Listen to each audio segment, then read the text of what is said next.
this is it. This is the moment we look back on and realize that is when everything changed. If your business relies on Google clicks for revenue, you have a problem. Your analytics dashboard is not being fully honest with you. You're seeing impressions, your clicks are vanishing, you're seeing the crocodile mouth in your Google Search Console. And that means AI is now answering the question without sending anyone to your website. So we're beyond SEO. We're in GEO, AEO, LLMO, whatever it is, O territory, and all of the old rules are dead. What should you measure if conversion rate is a lousy metric? And how do you survive when Google is deliberately undermining its own profitable business as it is, and as we'll discuss today? Today, I brought on Joe Doveton, digital marketing specialist, CRO consultant, SEO consultant, to talk about AI revolution that is killing your traffic. We're defining the new metrics for success and figuring out how to engage with customers outside of your website, wherever that may be. This is not about adapting, it's more about surviving. So let's dive in.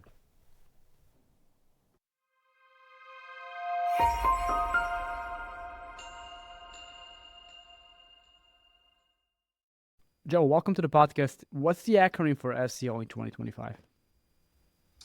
Well, good question. There's, obviously SEO is evolving. You may have heard some other acronyms joining the alphabet of spaghetti.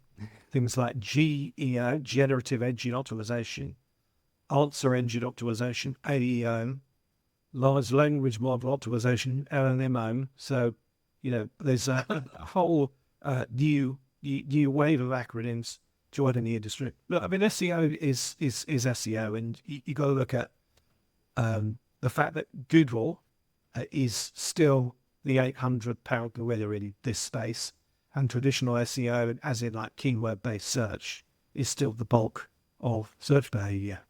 But what is happening is that search behavior is evolving, and people are getting more comfortable with conversational type search. And this is where things like GEO, LLMO, AEO, whatever you want to call it, we call it GEO, but that's where that comes in. So SEO is still there, keyword, short phrase-based text in it, but there is an evolution where people are getting more comfortable with typing long phrases, and the end result, of course, is no click. Long phrases are mostly questions, I would say. Those long phrase prompts are usually questions. Isn't that the same thing then? They're searching for an answer. It's still search engine optimization. Question about like 5 years from now, 10 years from now. Do you think we'll look back at 2025 specifically when this became a thing and the crocodile mouth became a thing? We'll talk about that. And just look back and remember when it looked like Google was threatened by ChatGPT and just laugh it off? Or do you think this is a real credible threat to Google, the first one they've ever faced? It's such a good question, this, because if you look back at the history of, sort of big tech in the last 30, 40 years, the brands that dominated, from IBM to Microsoft to Google, they're still massive and they're still there, but they just kind of, they've moved into other services, Microsoft and IBM particularly, they call corporate services. Google is the same thing. I think what you're seeing is Google's that whole thing where it's just about Google monopoly is over, because they're still the biggest player, but it is by a country mile, and will remain so for many years. But looking at the situation where there's a proliferation of platforms and tools and technologies that people can use to find products. So, with apps, with social media, with Reddit, with the generative engines like ChatGPTs, the perplexities and so on, it's perfectly plausible for people to go from the awareness stage of a product or a service to buying the dull thing without ever visiting a Google product. And that is different. And that was sort of unthinkable 10 years ago, So Google is still massive. It's still the most important player by a mile in this. But we're now into the point where there's a proliferation of tools and platforms to get answers for. And I think Google are used to it. I love that you mentioned social media because this was a thing before AI and ChatGPT showed up. you could use, I mean, TikTok shopping, maybe not in the Western world, but it's huge. It's massive. Social media, Yeah. even on Instagram. And Weibo and Sid China and stuff, you know. Yes. So this is not a new thing. If Google has been threatened, I don't think it has been threatened specifically by OpenAI or ChatGPT. I think we're just evolving beyond using Google search box at google.com as our primary way of finding things. By the way, second largest search engine in the world, I think I saw this recently, is YouTube. So Google is dominating not by one, but by 2 country miles, and like they're holding that. Wait until they add shopping directly from YouTube videos, because there's no way they don't do this at some point, and then they're 3 country miles ahead. Crocodile mouth. This is something that I'm shocked when someone tells me that someone who works in digital marketing tells me they don't know what it is. But can you explain what it is? Yeah, sure. So this was, I think it was popularized by a guy called Sarah Rajpant in a blog post. Basically, it's the following of you look at your stats for impressions and clicks. You started to see with the rise of zero-click searches, the kind of physical manifestation of that is impressions humming up and clicks going down, and it sort of looks a bit like that. And it's just become sort of emblematic of the whole kind of zero click thing. So it's an interesting one because obviously brands are, what it's implying is that brands are still being queried and talked about and engaged with. It's just that they're not necessarily getting clicks to their website. And this is very different and scary for other people where, if you're set up that your whole proposition is about traffic, and gaining clicks, the world's moved on. People are engaging with your brand and with your products and services and your topics and the people who talk about it outside of your website. And in many cases, a lot of that traffic is not coming back. So if you're not sort of engaging with this new reality, you have a bit of a problem. Jono Alderson, you know Jono. Everyone knows Jono, of course. Yeah. On this podcast, he said, if you're in the solved, I think in June this year, if you're in the solved query space, find something else to do. Because if Google knows how to answer the question that people are asking without sending them to your website, for example, what's the recipe for a cake or anything that's going to be the same every time, you will never get that click again from Google, at least, or from search engines. So it's tricky. Things are changing. Things have been the same for 25 years with Google, maybe more. And now, for the first time ever, there's a real change happening in how people search. So what can websites do about the crocodile mouth and getting more visible in search, but not getting that traffic? What to do instead? Well, I think before we answer that, the question is really about analytics and about companies' KPIs and key metrics. Because if your KPIs and your key metrics are set up around traffic and conversion rate, obviously you and I both work in the conversion rate optimization industry. Everybody discusses that conversion rate is a lousy metric. That is also problematic because in a world when you're getting fewer clicks, but potentially getting the same number of conversions, as visitors come back at the end of the funnel convert, what are you going to see? You're going to see your conversion rate going up. And if people can draw the wrong conclusion to that, so traffic's going down, conversion rate is up, everything's okay. But it doesn't mean that. It kind of means that you're looking at the wrong things. So I think for most brands, it's kind of, what are your KPIs going to be going forward? Because you cannot just purely look at your web traffic and your conversion rate as successful issues. But what should they be? And I agree with you. Conversion rate is also keeping it the name of an industry based on a terrible metric that everyone agrees is terrible is a very weird thing to do for 20 years. But let's leave that aside. That's probably a series of podcasts. We don't have enough time this year to talk about that.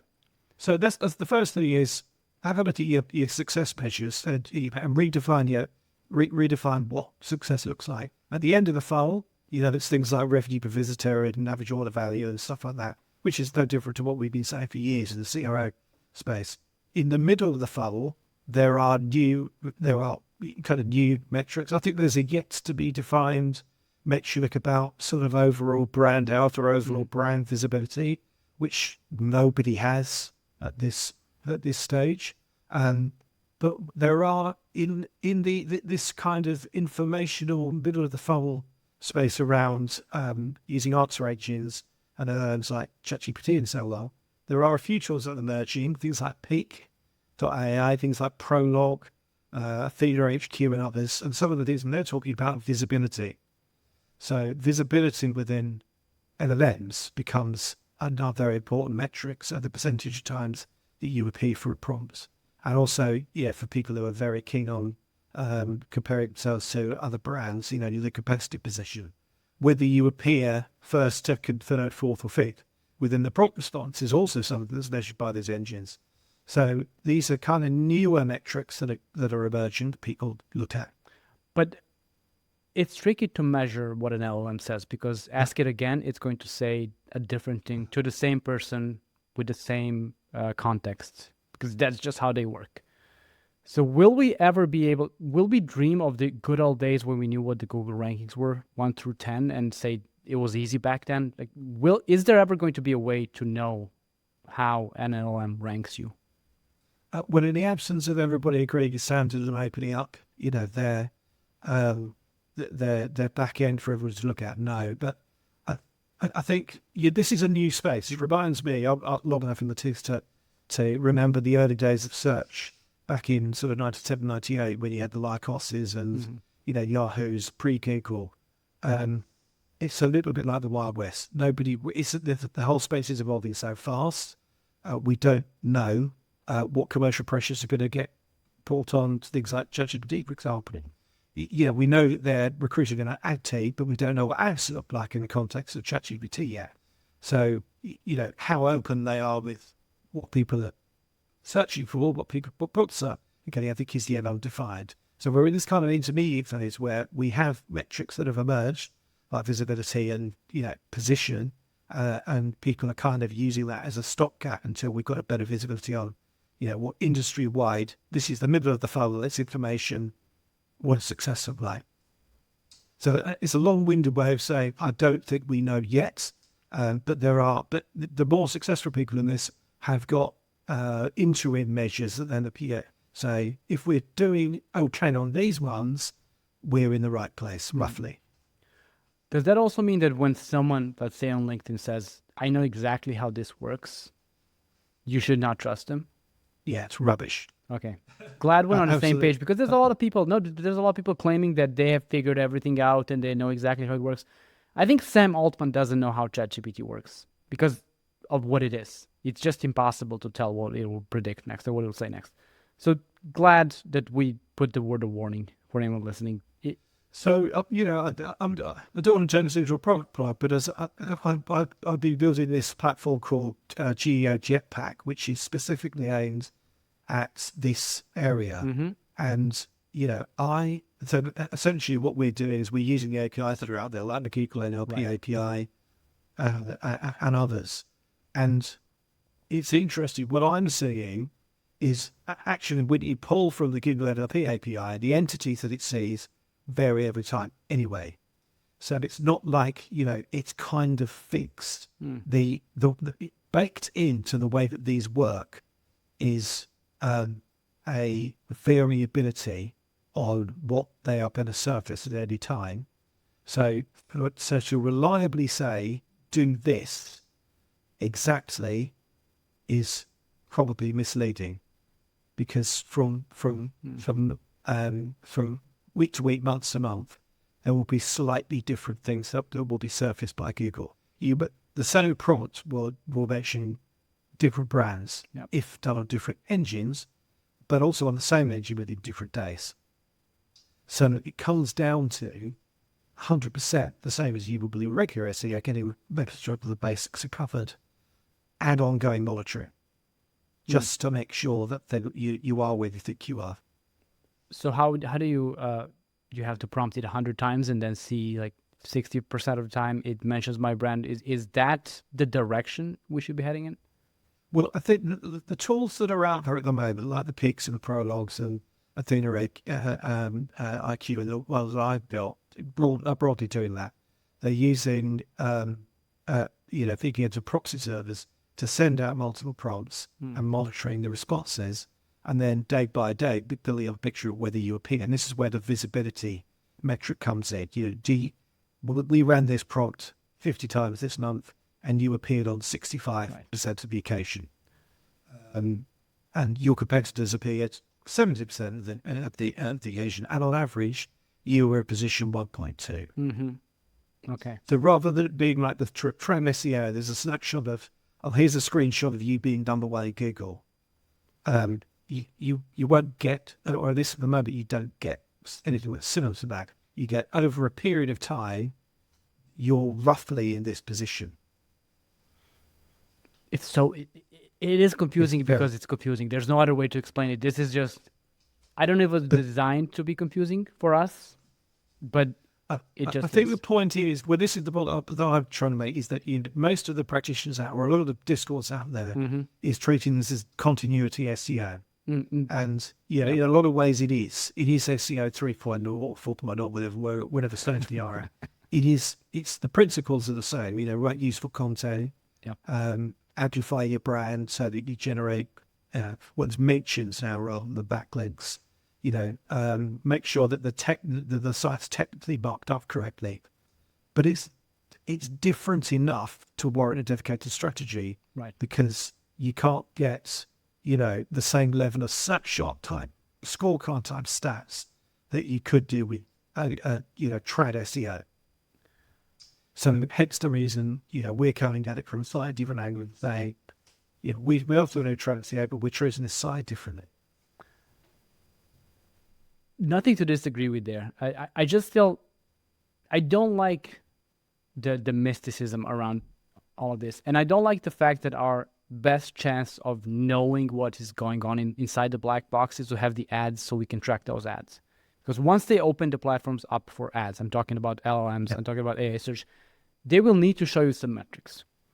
And maybe those ads will be just inserted inside like whatever the LLM spits out, and then position number 3 is going to be a paid one. And then you're showing up there.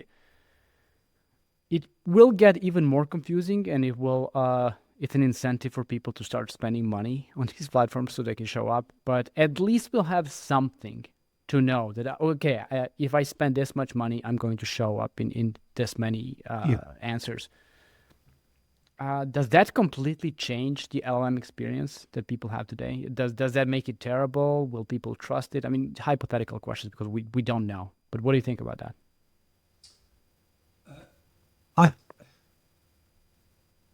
People have got conditioned to the SERPs, haven't they? We kind of think about the SERP, and we kind of know. But actually, maybe in the industry, most users don't kind of clock that the first 4 or 5 of those links have been ads. Mm-hmm. They kind of don't differentiate between that. Yep. So whether it's, I think it's overall trust rather than trust in individual results. If the answers are good enough, a bit like with Google, if Google wasn't a brilliant product and didn't surface the right results, then people would use it.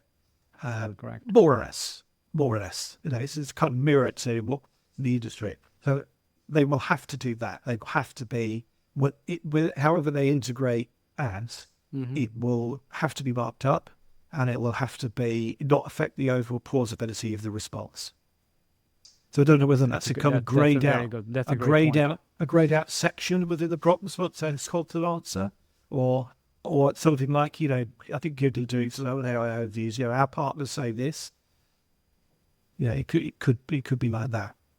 One of the other things I thought, I'm old enough to have worked in selling advertising as well, is whether world of zero clicks, whether the CPM model and display ads make more sense rather than cost per click. Whether they're contextually relevant, display ads contextually relevant to the answer, but they're not masquerading as part of the answer. Right. And especially something like Google now, there are no stats on how this is affecting their text ad revenue. It must be having an impact. Oh, absolutely. Yeah. We don't know We don't know whether it is, but it must be having an impact. So they're obviously almost voting to become, or at least that model to become obsolescent. For me, I think, display and CPM model kind of answer some of that question, because you can have a contextually relevant ad that doesn't interfere with the kind of answer that's presented. That's a really good But take, because we don't know. no, absolutely. Because if you think of OpenAI, they're burning money no matter what they're doing. They're not they don't have a profitable arm in that entire business. Google does. Google ads are one of the most profitable businesses in history of mankind, I think, if not the most profitable. They're literally printing money and have been printing money for decades.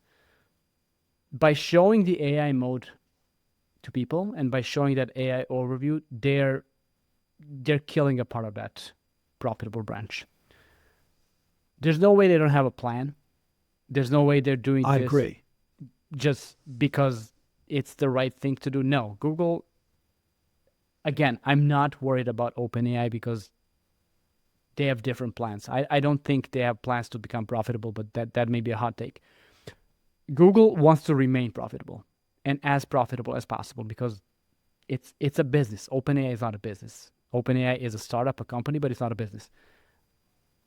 So Google is digging a hole in their most profitable branch they've had forever.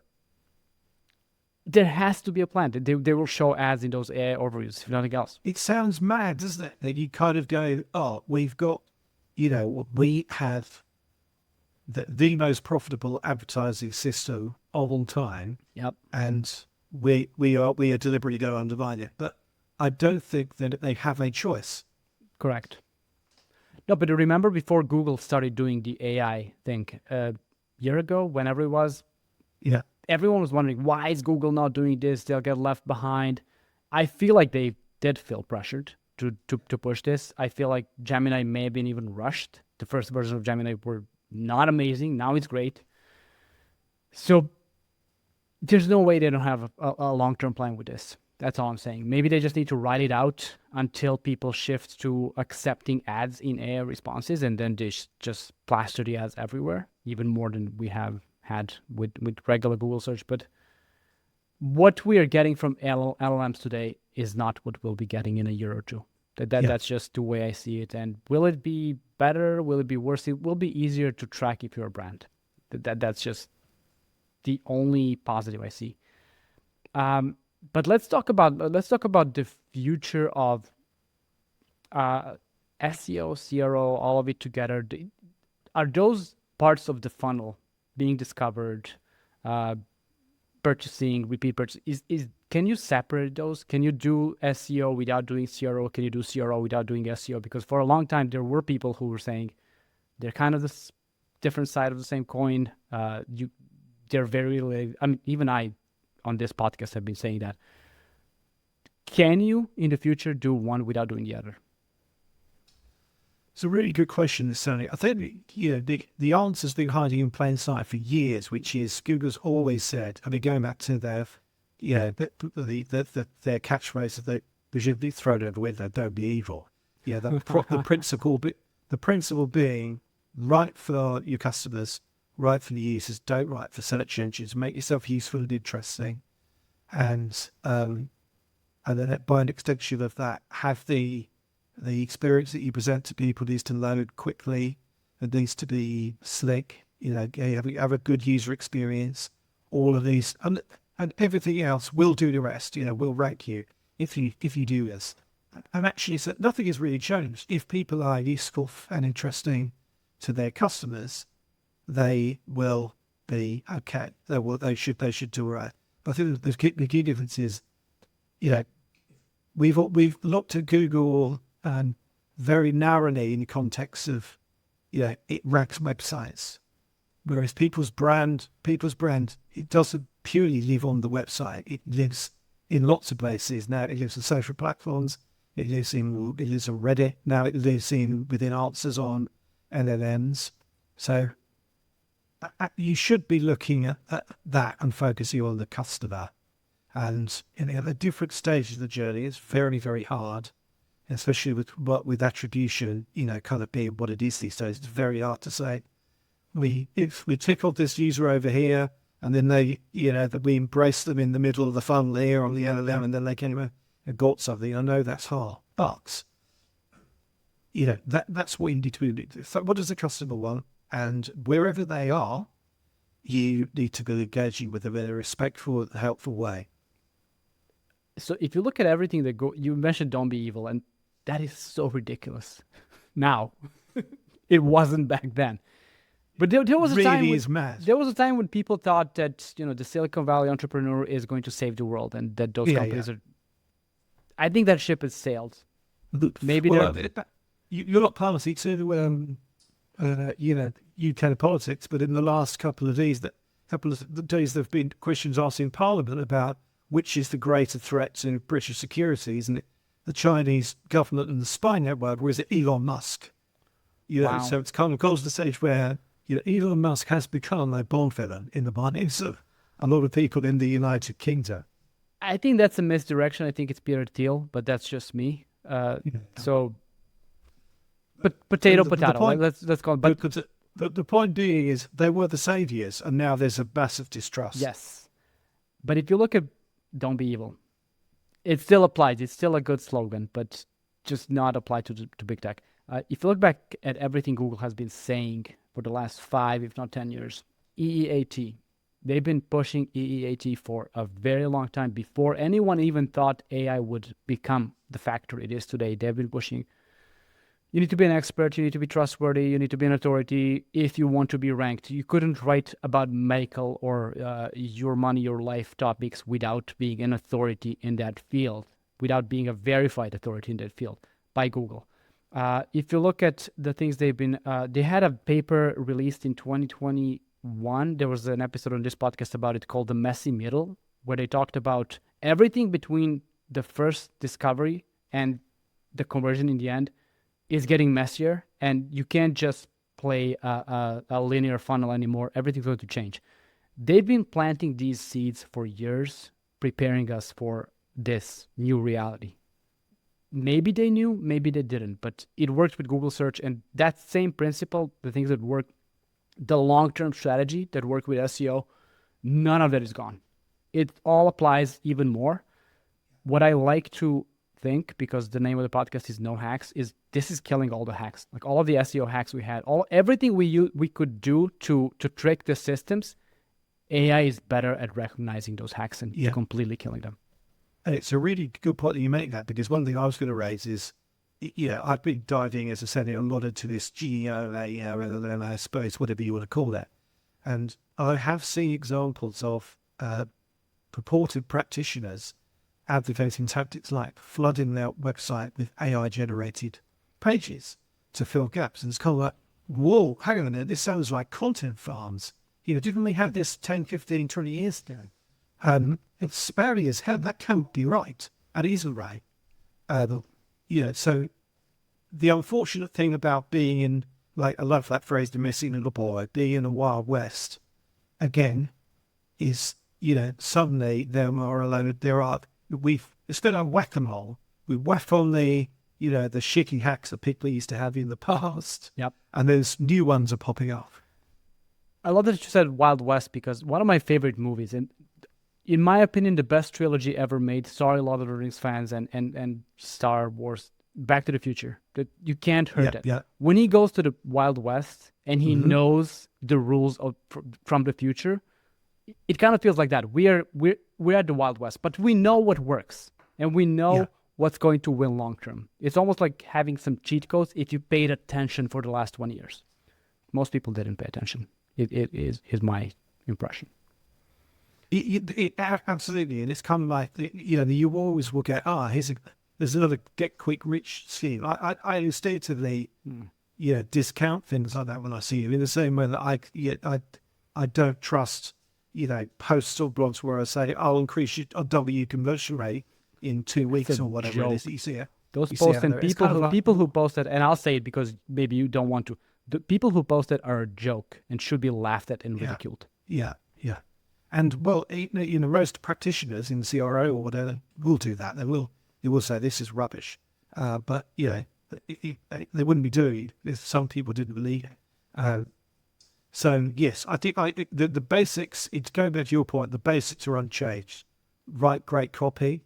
Of course, use the automated tools to help you be more productive. Absolutely, yes. 100%. Who is not using, ChatGPT or Perplexity or whatever to help with summaries of documents, and for structuring ideas? Everybody is. That's fine, but don't kind of start, outsourcing your entire workflow to machines. You need to have a plan, but most we just need to know your customers and engage respectfully with them as you always do. So that is definitely a continuity from traditional ICO.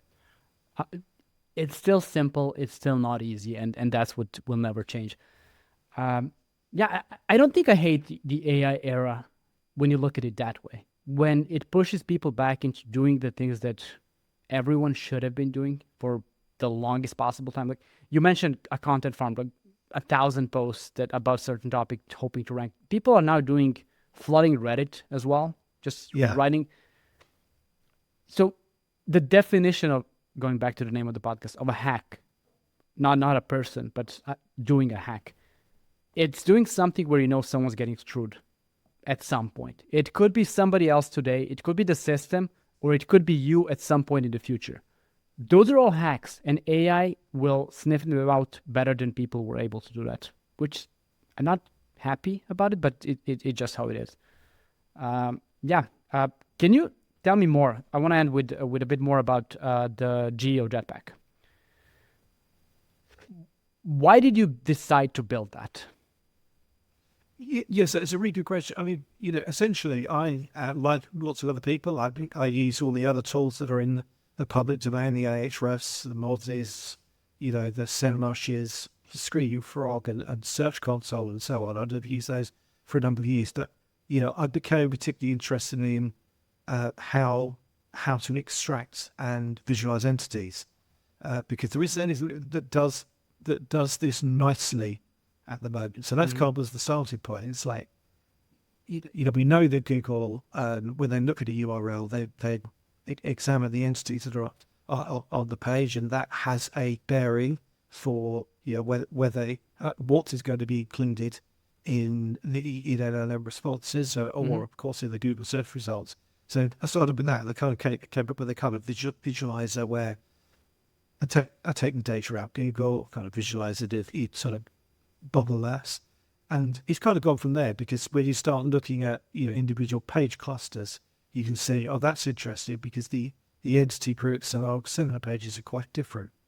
And so there's something wrong, there's a disconnect. So it's stuff that couldn't be surfaced using the traditional SEO tools. And then I've kind of subsequently bolted on, additional tools looking at things like triplets, subject, verb, object analysis. So looking at text content and seeing if, we can how well a machine can extract literal phrases from that. So there's a number of things that, just are not around on a SEMrush or even a Search Console that you'd manually have to dig around for. And I was doing that manually, and I'm not doing it manually anymore because of automating it. Of course. So, and it's fascinating. I believe that is the future. I'll just read a quote, and I want you to guess who said this. I want you to try to guess. I'm working on a presentation, and I'll have this quote there. I have a dream for the web in which computers become capable of analyzing all the data on the web, the content, the links, the transactions between people and computers. A semantic web which makes this possible has yet to emerge, but when it does, the day-to-day mechanisms of trade, bureaucracy, and our daily lives will be handled by machines talking to machines. The intelligent agents people have doubted for ages will finally materialize. Do you want to take a guess? A wild guess. You can try to guess the year. The year 1995. 99. Excellent. 99, okay. That was Tim Berners-Lee. Berners-Lee, Yes.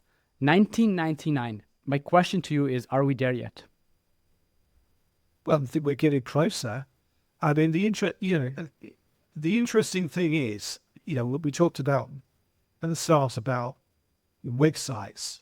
and website optimization, Mm-hmm. we are still working in the afterwash of that invention of the World Wide Web, web pages, website, groups of documents stick together in structures called websites. Whereas actually, I think if you started again from scratch, you probably build something very different I could not agree with the more. with the, I with think the I think internet. the problem with, and I'm big on optimizing for AI agents, as you know. The problem with trying to help machines understand websites is they're looking at another machine through a Facetune filter almost that we have, the interface layer that was built for humans.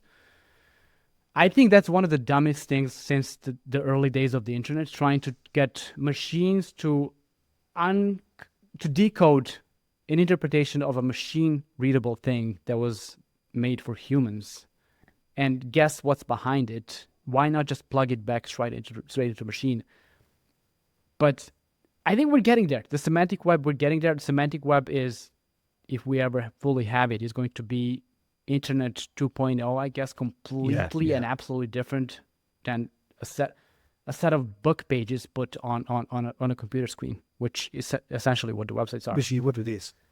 And the whole legacy, going back to your own world, the whole legacy of print media in thinking about website design, where people put pour all their resources into the homepage and then go, the homepage, no, that's nice. We've got about 5% of our budget left for the rest of the site. Rather than, how do customers actually use this thing? No, but that's how the homepage is designed. It looks like a newspaper front page. It's the front page of a book brochure, yeah. But of course, nobody uses it like that. Exactly. I mean, the entry point is not hasn't been the homepage for a very long time. Thank God for that. Joe, when this is out, the tool that you're building, Geo Jetpack, will you let me know so I can share it with the people on the podcast? Love to. Excellent. Would love to. Excellent. I would love to talk to you about that when it's out. And where can people find you, get in touch with you? If you go to www.binary-bear.com, there's a little form on there, so pop me a note, or on LinkedIn. The links will be in the show notes. Joe, thank you so much. Yeah. I'm very excited to see this tool come to life and everything that you're doing in this space. Great to talk to you. And to everyone listening, please consider rating, reviewing, and sharing the episode. And I'll talk to you next week. Thank you.